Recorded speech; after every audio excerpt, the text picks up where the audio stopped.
Okay, I've got to be louder than natural. I'll try. I'll do my best. Okay. So I am a postdoctoral researcher based at Bath Spa University in the UK. So I'm a bit far from home, but it's really lovely to be here. I'm also chair of the Narrative and Emerging Technologies Lab at the university. If anyone can't hear me, I'll try and be a little bit louder. I am also a writer, interested in creative ways of telling stories, so how you can use technology in order to be able to tell stories and find audiences. Sorry, we're trying to adjust. Is it? Can you? Thank you.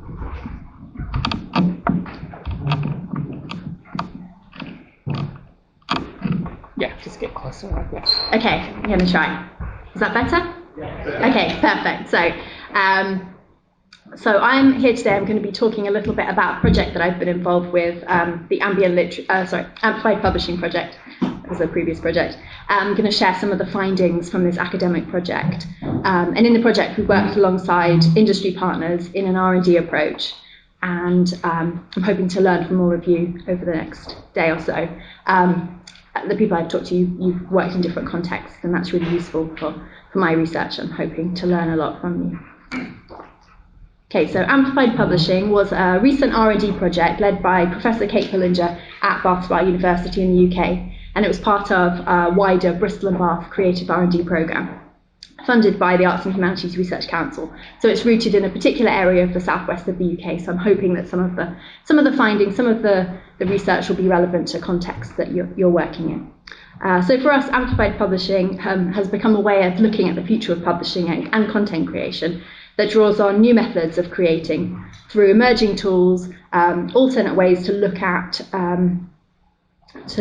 and create, building community, developing audiences, and understanding the ways in which we publish, we distribute, we find audiences change. So we were looking at the broad range of publishing as well as content creation. At this stage, we've still got more questions than answers. It was a huge project and a huge scope that we've given ourselves.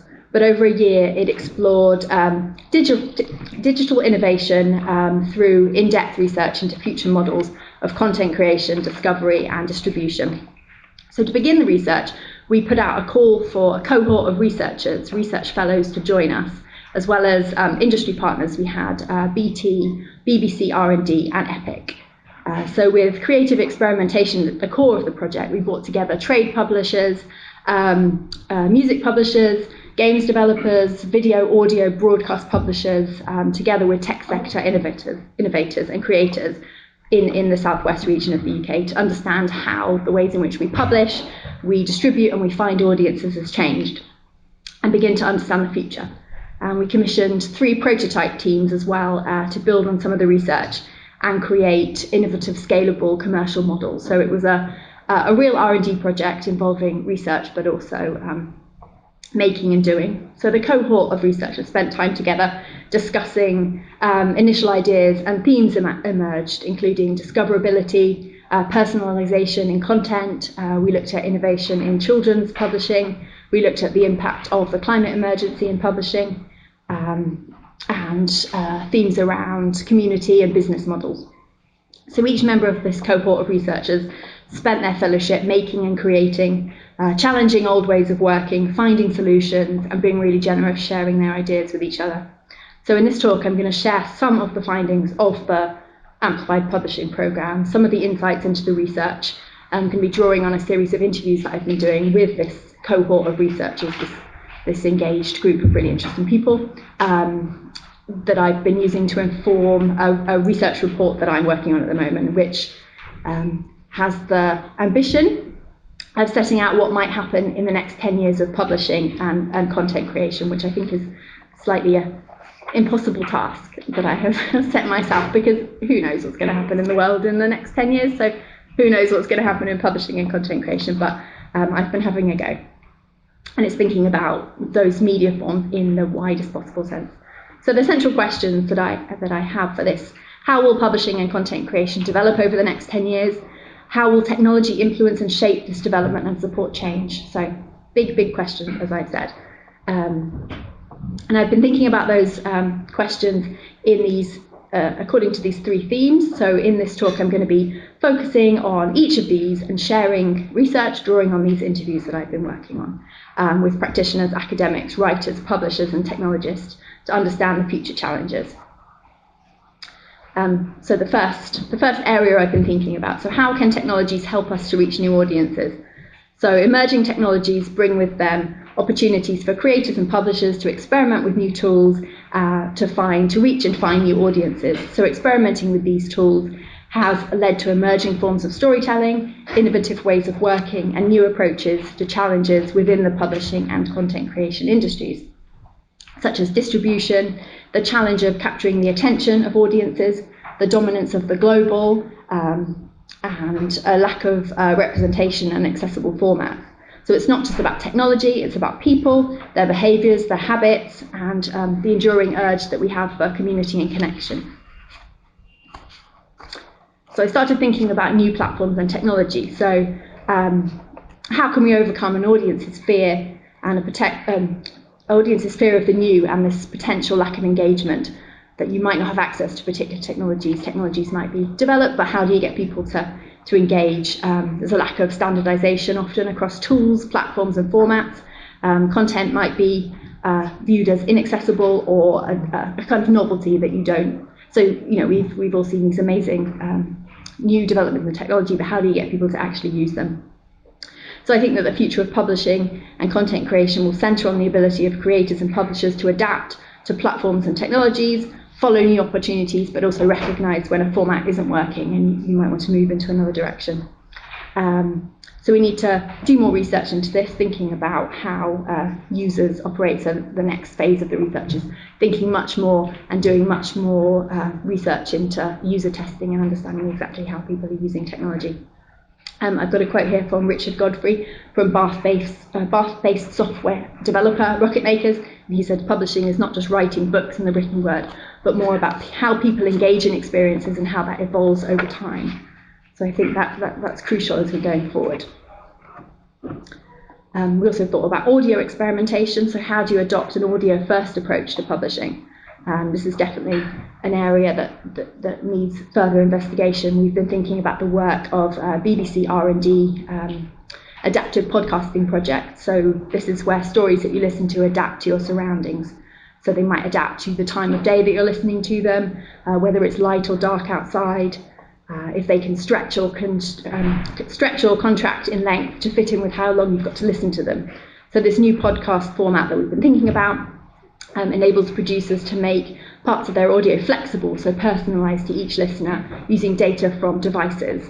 And we've got a quote from one of our researchers here, Vinay Nambudiri, that audio is going to develop and be much more interactive. And the BBC R&D, one of our partners, is definitely leading the way in that. Automating processes. So we've been thinking a lot about how AI can be harnessed for content creation, but also the challenges of that. So there's potential for automating processes that we know about.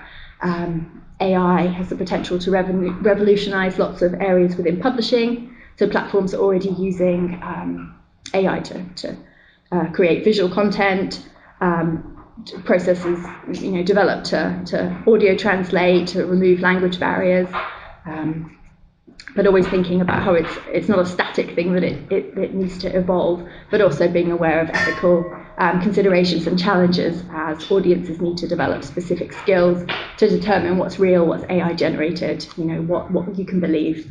So there's a huge area for further exploration. How do you trust the media if you don't know how it's created? Personalization is another thing that we've been thinking about. So how can we optimize the discovery of content using tools such as personalization to retain audiences and their attention and engagement? And one of the partners we worked with, BBC R&D, based in the UK, is really thinking about personalization, particularly around broadcast TV, how audiences can personalize their experience. I think one of the examples that was given, if a viewer is scared of spiders, for example, they could say that they never want to watch a program with spiders in it, and it learns from that, which is also problematic in many ways, because having that much power to personalise your experience means you're existing in a bubble, and you get stuck in recommendation loops, as I think we can all imagine, through personalisation, and that's definitely something to think about and be aware of. Discoverability, definitely a challenge for creators as well as consumers. How does your work get recognised? How does it become visible? So we worked with Jasmine Richards. She's the founder of StoryMix, which is a children's fiction development company with a focus on inclusive representation. She explains that the biggest challenge is how does your work get found? So she works with major publishers, but is an independent herself. How do you find readers? How do you connect? Is the issue. Hybridity, so how can publishing experiences be developed by creators and published, be consumed in hybrid ways? So we worked with Lost Horizon for this. It was one of our funded prototypes, and they developed a content delivery platform for publishing and distributing live and on-demand music, performance and visual art. So we thought of this as part of Amplified Publishing. They built a music venue they're based in Bristol. So they built this during lockdown, the first lockdown in the UK, and they launched a global virtual reality venue and hosted a huge festival for 4.36 million people just in a few weeks. They've launched in real life venue with hybrid VR capabilities and have become one of the first hybrid venues with an exact digital twin capable of replicating performances in VR in real time. So this is a way of publishing live experiences. So that became part of the remit of this Amplified Publishing project, was live experiences. How can they be published? And I think that's definitely part of what we're going to be seeing going forward. Accessibility and equitability. So how can we make sure that published content, in whatever form it takes, is accessible to people, accessible to audiences, and it represents lived experiences, so it's not just focused on one form of lived experience. So one of our researchers, Linus Harrison, he focused his attention on sensory publishing and how that might be developed in the future, particularly for neurodivergent communities looking for sensory experiences. So he did quite a bit of work and developed a podcast as part of his research about how publishing can be tactile, particularly around news publishing, how news publishing, you might not be able to want to engage with it in a printed form. How could it be tactile? How could it be three-dimensional? He did a lot of work with 3D printers and sort of printing the news for people to engage with and touch, which I think might feel niche at the moment, but it might be a way that people can get engaged with news publishing. So creating value, this is the second big area that I've been looking at, and second big area that the report is developed around. So the future of publishing and content creation is definitely going to involve questions around how can producing meaningful content become a financially viable career path for a diverse range of talent. So we need to design new publishing models and platforms that secure the attention, loyalty and money of new audiences beyond small niches, and question whether, for example, the idea of developing niches that appeal to loyal and engaged audiences might be a way to find a success for individual creators. So it's clear that over the coming years we'll need to challenge old ways of working, traditional business models, and develop new creative approaches, looking at what's changed, what's stayed the same, and what might need shaking up. So one of the things we've thought about, which I'm sure you've all thought about, is the challenge of the free. So how can you make a sustainable living, a career path from work that is published and distributed online when that is seen that should be free? So one of our researchers has thought about that you consume content online, you expect it to be free, but how do people earn an income? How do you move beyond that? We've thought quite a lot about the idea of building niches. So how can we cultivate niches? How can you grow a receptive audience by tapping into one segment of an audience? So many creators have found success in this way, fulfilling a niche, developing a small committed audience. So it might mean they do something specific, they do it really well, they reach a smaller number of people, but those people are dedicated and devoted One of our researchers, James, who's executive chairman of a Bristol Bath games media business, Network N, he considers so he's also an expert in discoverability and searchability. So he recommended to some of our researchers that this is the way to go. This doing something in a niche but doing it really well helps you monetize and helps you reach this committed audience that can work really well. New ways to generate income, such as subscription models, experimental modes of income generation is definitely something that we've considered a lot.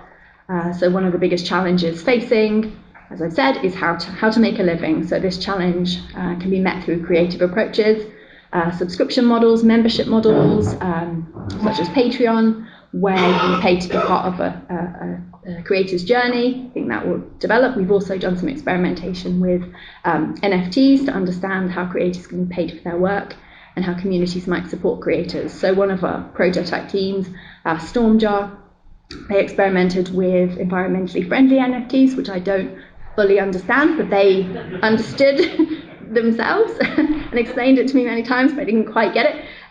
They used them to create a horror experience called Nightmare Auction, where monsters traded the nightmares of humankind, which again I didn't fully understand, but it was a live experience. It was also a film, it was also a game, and it was about creating quite horror experiences, but a particular kind of horror that was more thoughtful, but it still seemed pretty scary to me. So, but it was all around NFTs as well, so it was a fascinating project. We worked with some creators who really embraced the small scale. So the range of the project was quite huge. Some people were working on, so we worked with Epic Games, but we also worked with people who were working on really small scale projects and thinking about how you might borrow ideas from activists and artistic communities.